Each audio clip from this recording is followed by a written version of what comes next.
তো hello guys, সবাই কেমন আছো? আশা করি সবাই ভালো আছো।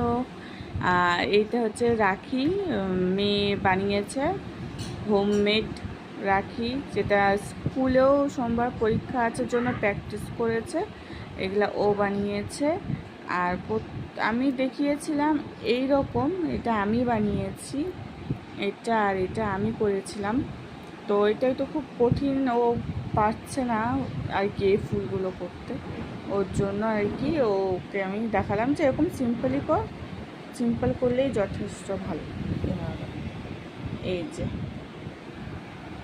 এরকম করেছে।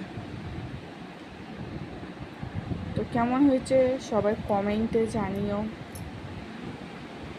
এই যে আমার মেয়া এগুলো সব করেছে, আরও করবে বলছে, কিন্তু এখন আমি বললাম যে আর করতে হবে না, থাক, সময় তো আছে। 9 তারিখে রাখি, কপিরাইট আসবে নাকি ফ্যানের ইয়েতে কে জানে।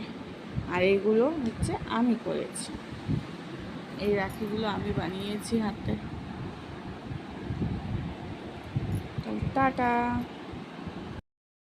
যখন আরও বানাবে তখন হচ্ছে আমি আরও ভিডিও তোমাদের সাথে আমি শেয়ার করব। সেদিনকে এনেছিলাম এই কয়েকটা কালারের উল দিয়ে বানিয়েছিলাম, এই যে পুঁতিগুলো এনেছি। আর এর তো এরপরে যখন আমরা আবার বানাবো, আমার মেয়ে যখন বানাবে, ওই বানানোটা আমি তোমাদের সাথে আমি শেয়ার করব। ঠিক আছে? তো tata, bye bye, see you, কালকে আবার দেখা হচ্ছে।